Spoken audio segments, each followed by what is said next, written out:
साहित्य के पाठकों को सादर नमस्कार। आज वृद्धों की दुनिया इस नाम से 2015 में एक पुस्तक आई थी। उसी का एक पाठ दादाजी दादाजी का कुनबा नाम से एक पाठ है। मैं संयुक्त परिवार में दादा दादी नाना नानी का क्या महत्व होता है।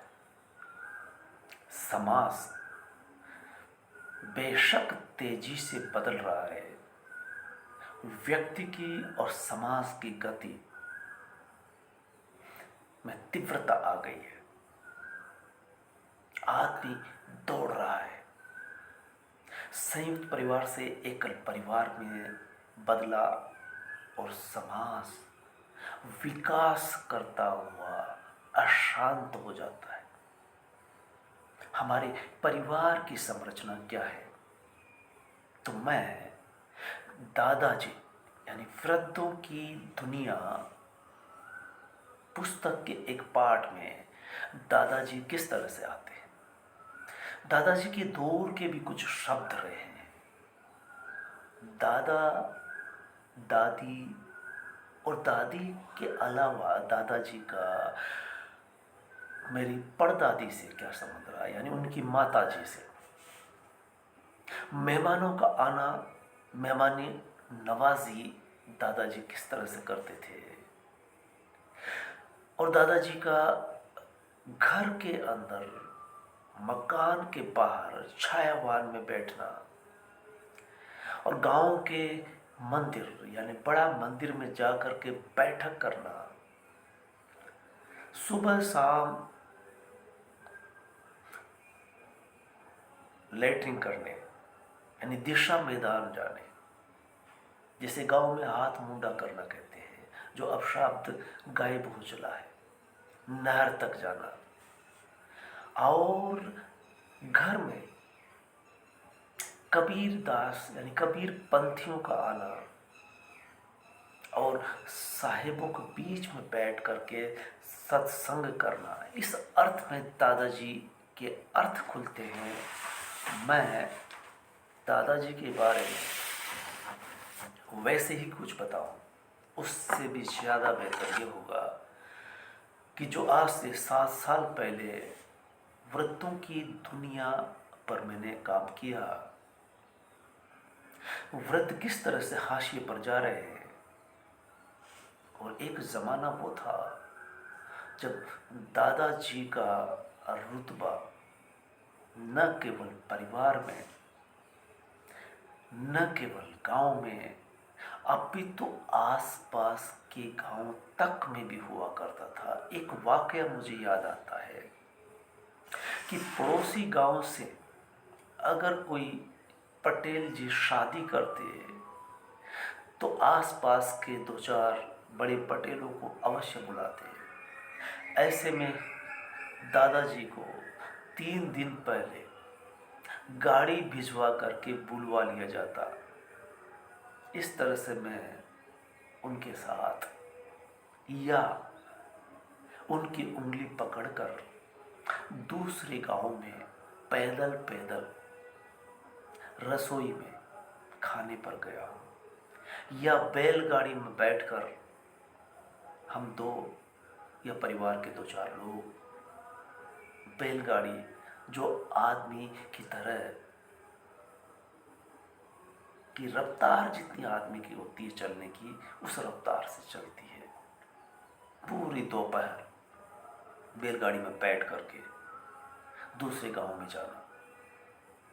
तो मैं उस किताब के वृद्धों की दुनिया किताब के चैप्टर में दादाजी के कुनबा को लेकर के जो लिखा गया है उसी पर मैं वाचन करता हूँ, और आप भी एहसास करिए कि वृद्धों की दुनिया का एक हिस्सा जिसमें 5 खंड किए गए, उसमें से दूसरा खंड संस्मरण का रहा है। वो इस तरह से है, दादाजी का कुनबा। दादाजी की याद आते ही मुझे अपने बचपन के दिन पूरी मासूमियत के साथ दिखाई देने लगते हैं, आंखों के सामने तैरने लगते हैं।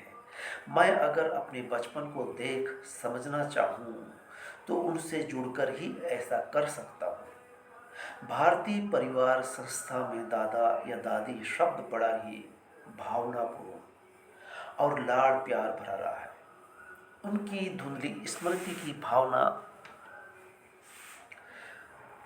कि दरिया में भीगने का ममता भरा एहसास करा देती है। प्रेम की ललक पिता की तुलना में कई गुना अधिक दादाजी में देखी जा सकती है। मैं अपने दादा का अकेला पोता नहीं रहा हूँ। हाँ, बड़ा यानी पहला होने का गौरव मुझे जरूर प्राप्त होता है। शायद इसीलिए या नियति ही कहें कि उन्होंने जब अंतिम सांस ली तब उसका साक्षी मैं बन सका हूँ। बहुत ही दुखद और सुखद पलों का गवाह बनता हूँ। उनके तर्कों, बहसों, पंचायतों को नज़दीक से देखने सुनने का जितना अवसर मुझे मिला है, उसका एक अंश का दावा शायद ही मेरे से छोटे जो भी बच्चे पैदा हुए कुनबे से कोई कर सके, क्योंकि दुर्भाग्य से ग्रेजुएशन तक पहुंचने का सौभाग्य किसी दूसरे को नहीं मिल सका। हालांकि बाद में चल कर के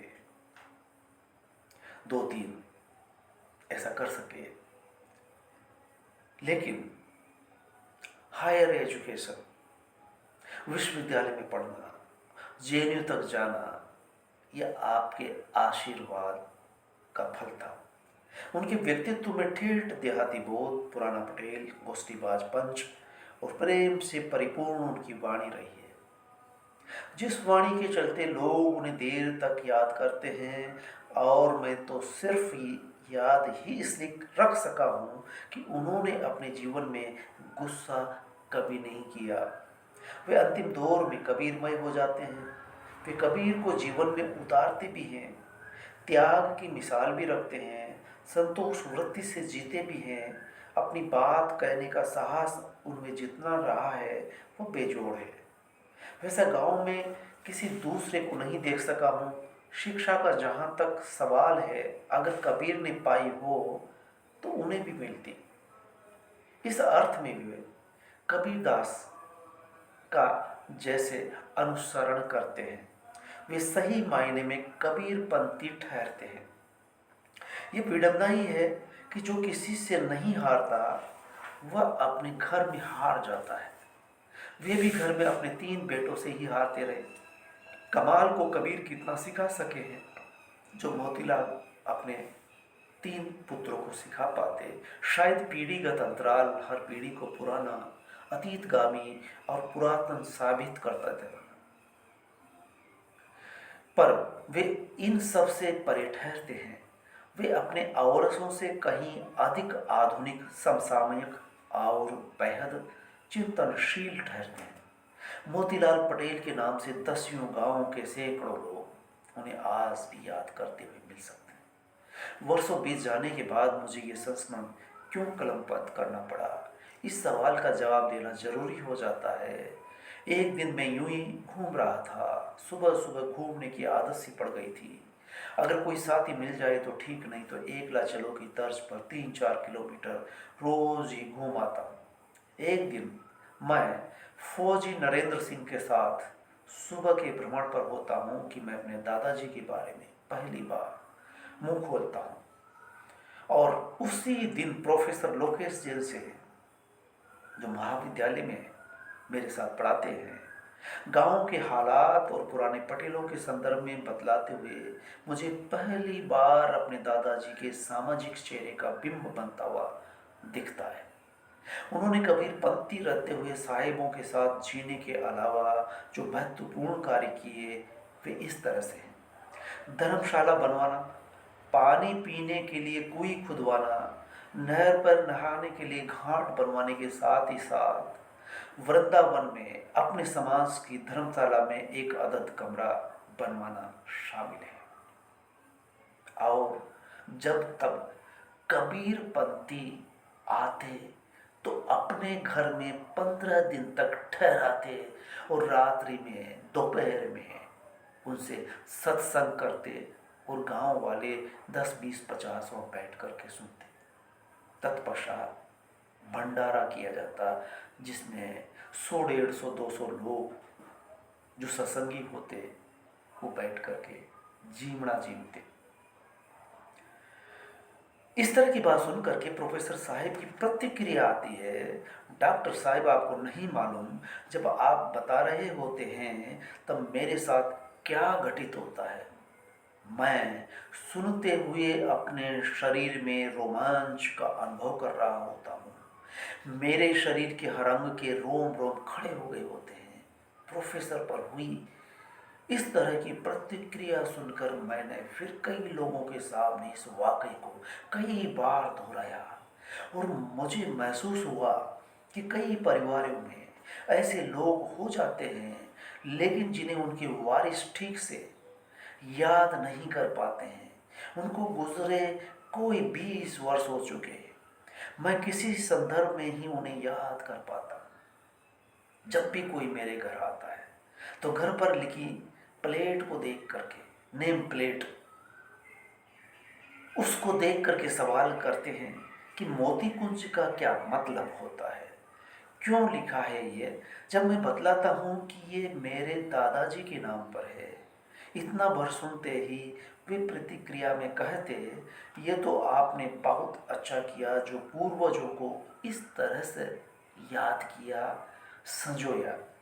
घर की दीवार पर उनका पोर्ट्रेट लगा हुआ है जिसे देखकर सौरभ यानी मेरा बेटा, जिसे आप अभी सामने देख रहे हैं, कुछ न कुछ अक्सर कहता रहता है। इस पर फिर कभी उनका सामाजिक व्यवहार को याद करते हुए मैं अपनी नौकरी में भी थोड़ा बहुत सामाजिक होने बनने का प्रयास जब तक करता रहता हूँ। बुजुर्ग हमें किसी न किसी तरह से राह दिखाते हुए प्रतीत होते हैं।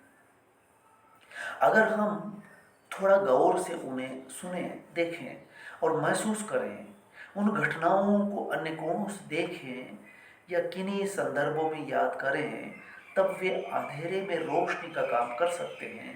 जैसे गांधी की जीवनी सादगी से रूबरू करवाती है, नेहरू की हिंदुस्तान की कहानी देश को सांस्कृतिक अतीत से परिचय दिलवाती है, ठीक इसी तरह अपने पुरखे हमें भटकने पर पथ संचालित करते हुए दिखाई देंगे।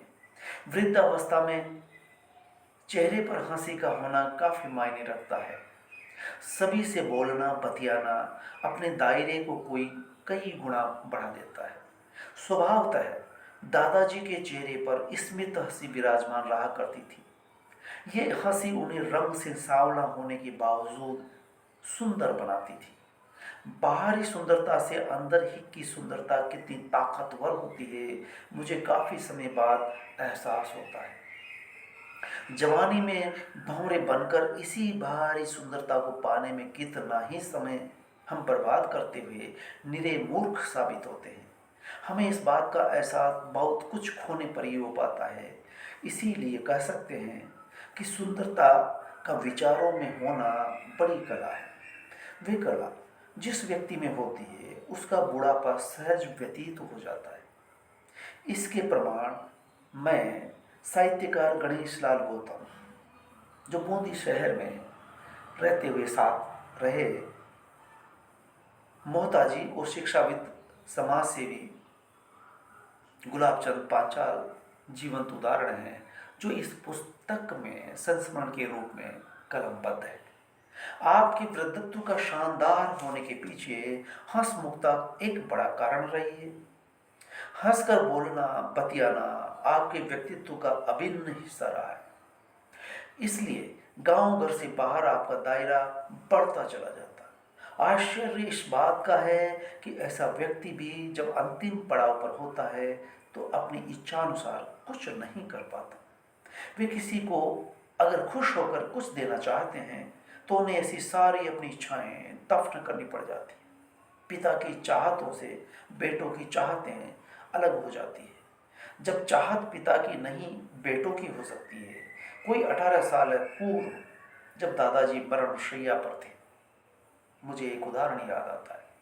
तीनों पुत्र उनके आजू बाजू में खड़े थे, अंतिम समय में मिलने वाले आ जा रहे थे। ऐसी घड़ी में मुझे भी बुला लिया गया था जब सबको पता चल गया कि मोतीलाल पटेल अब जाने वाले हैं, दुनिया से कूच करने वाले हैं। सो दूर दूर से रिश्तेदारों के अलावा गांव के गरीब गुरबा भी मिलने आ रहे थे। कबीरपंथी रहे दादाजी की संवेदना जीवन के अंतिम समय में और भी प्रबल हो उठती है, जो गरीबों के प्रति शुरू से ही रही होती है। दान दक्षिणा करने का उनका विशेष स्वभाव रहने से जब भी कोई गरीब उनसे मिलता तो वे अपनी टूटती आवाज को किसी तरह से साध कर इतना सा बोल पाते थे, अरे भाई, इसे कुछ रुपए या गाय दे दो।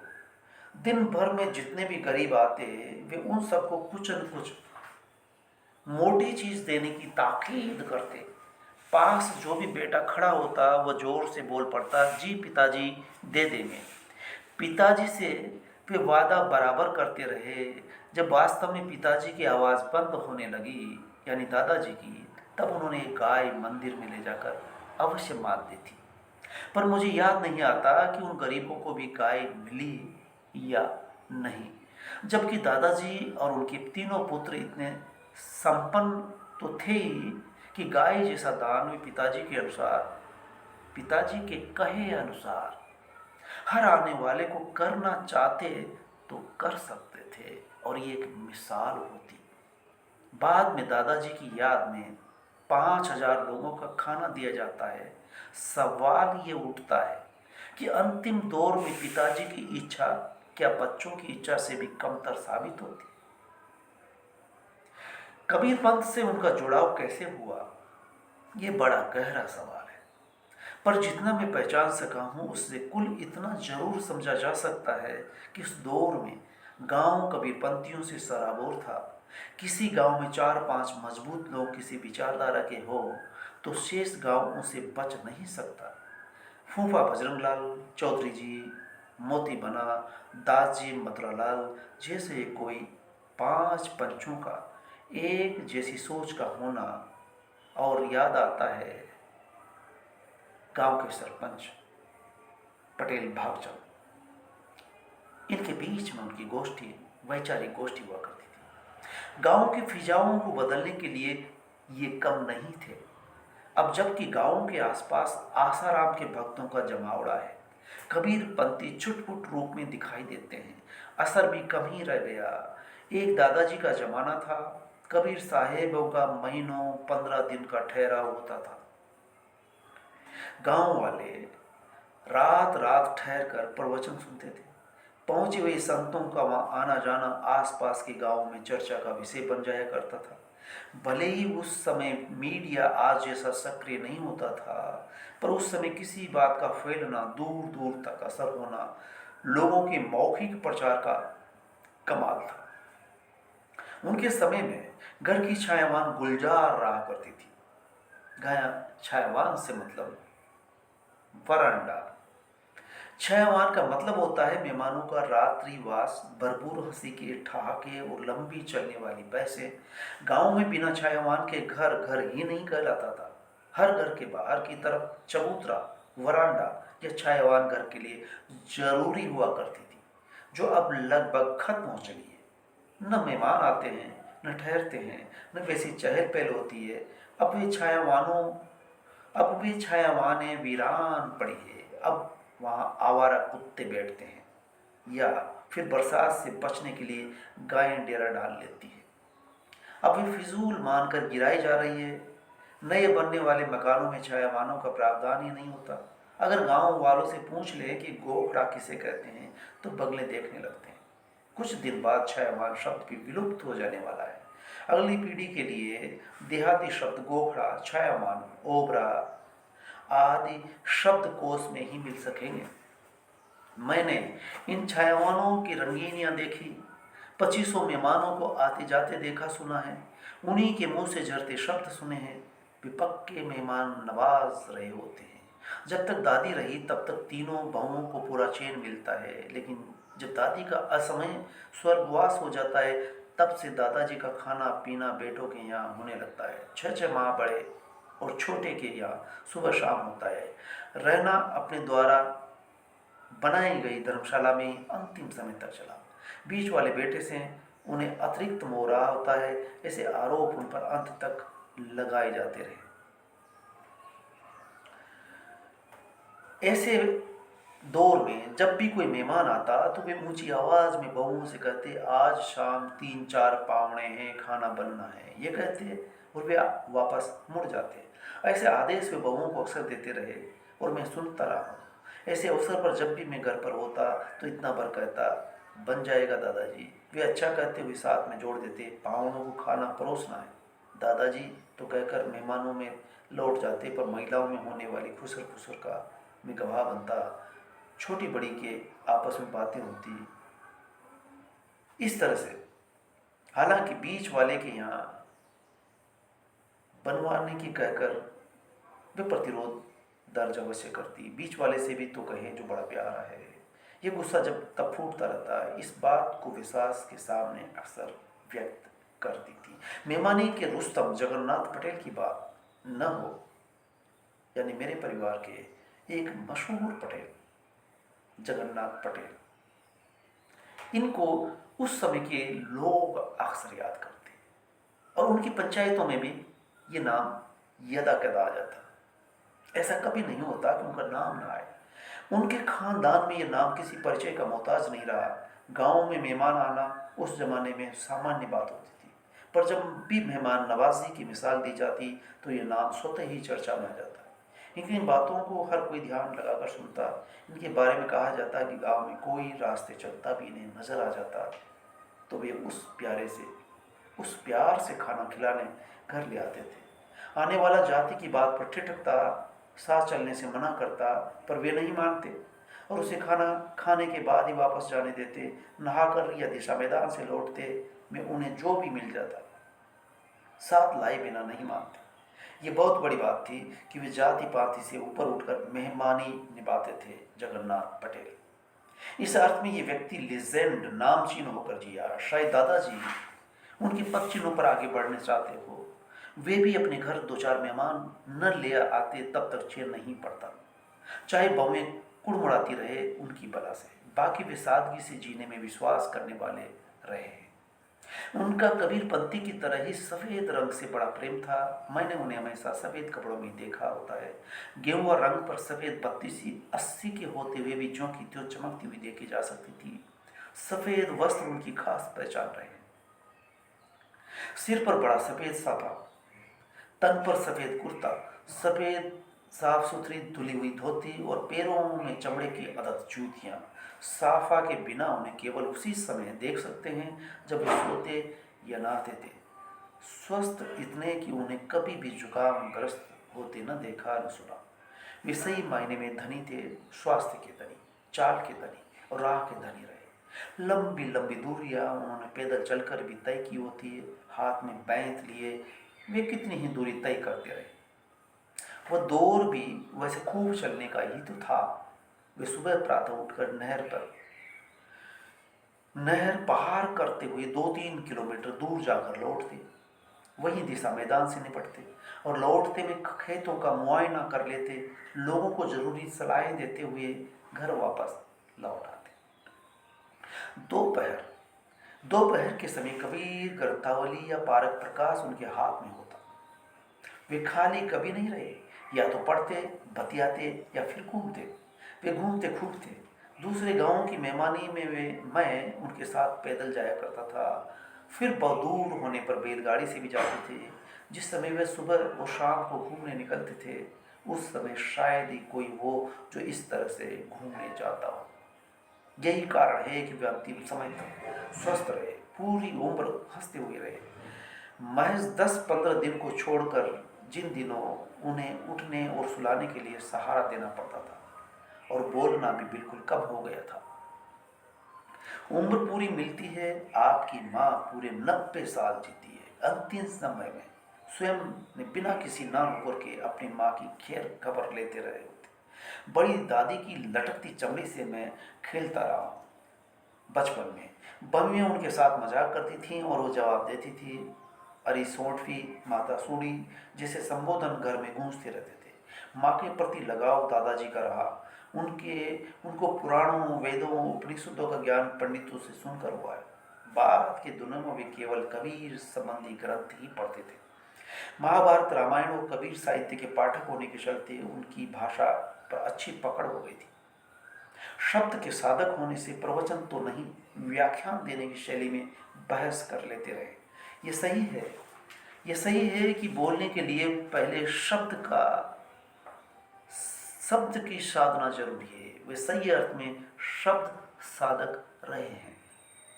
दादाजी का भाषा बोल बड़ा ही उम्दा रहा है। जब भी मैं किसी वाक्य के अंत में है वो बोलता तो उच्चारित होता था है वो। वे तुरंत टोकते, डांटते और सही उच्चारण करके बतलाते, है वो नहीं है बोलो। मैं मुश्किल से चौथी पांचवी में रहा होगा कि उन्होंने एक दिन यूं फरमान सुनाया, रमेश शाम को रामायण से 5 दोहे रोज मैं अर्थ के सुनाएगा। ये क्रम 2-3 साल चला होगा। मैंने देखा कि वे आँख बंद करके सुनते और बीच बीच में मुझे सही करते रहते थे। मुझे बाद में पता चला कि हिंदी को थोड़ा बहुत दुरुस्त करने में इस क्रिया से मुझे काफ़ी सहयोग मिला। दादाजी का व्यक्तित्व तो अधूरा ही है जब तक कि हम उनकी बहसों की गर्मा गर्मी से दो चार नहीं हो जाते। गोष्ठीबाजी, मजमेबाजी, पटलाई करना आदि चिढ़कर लोग बोल देते रहे। उन्हें दूर से ही बैठा देखकर लोग बरबस उनके पास खींचे चले आते थे, यह कहते हुए कि मोती पटेल को छेड़ते हैं। बस फिर क्या था, चल पड़ती थी बातें जो कभी खत्म नहीं होती। बातों का विषय अक्सर वही रहता जो उनका प्रिय था। कबीर के आसपास कबीर दर्शन, वो विचार, सामाजिक रूढ़ियाँ, अंधविश्वास, मूर्ति पूजा का खंडन, पाठ पूजा और समय की बर्बादी आदि पे वे अकेले एक तरफ और चौपाल में सारे दूसरी तरफ। वे अभिमन्यु की तरह चक्रव्यूह के प्रवेश द्वार का भेदन भी करते और मुस्कुराते हुए बाहर भी आते। ये था वह साहस जिसका मैं फैन रहा, प्रशंसक हूँ। कम ही प्रोफेसर होंगे जो लगातार अपने विषय पर धारा प्रवाह बिना गुस्सा हुए टिके रहते। मैंने कई गोष्ठियां देखी जहां पर लोगों को लड़ते झगड़ते देखा। विचार की असहमतियां होने पर तलवारें ही नहीं खींचती, बाकी सब होता। पर उनकी इजलास में सब शांति से निपटता रहा। यही खूबी उन्हें बड़ा बनाती है। उनका संयम ही होता था कि वे हंसते हुए विरोधियों के बाणों को झेलते, ठीक महाभारत के भीष्म की तरह। ये बहसें अपने गांव से लेकर आसपास के दूसरे गांवों में जाकर भी करते रहे होते हैं। अपने गांव में अपने नाम राशि मोती बना चौधरी जी, बद्री साहेब और बहुत सारे सुनने वालों की चौपाल छायावान में लगती थी। कभी चौधरी जी के यहाँ, कभी बनाजी के यहाँ, तो कभी बद्रीलाल जी के यहाँ, और कभी मंदिर प्रांगण में बैठकें होती, या फिर किसी भी गांव में मेहमान के रूप में वो जाते। तब उस वक्त मेहमानी के दौरान भी उनकी चौपाल लगा करती थी। मंदिर में अंदर विराजे भगवान के खिलाफ उनके प्रवचन आरंभ हो जाते। आश्चर्य तो पुजारी को लेकर होता कि वह उन्हें देखकर नाराज होने के बजाय खुश होते कि मोती पटेल आ रहे हैं, ज्ञान चर्चा की अच्छी संगत होगी। वे केवल स्वयं बोलते रहते हो, ऐसा कभी नहीं था। वे लोगों को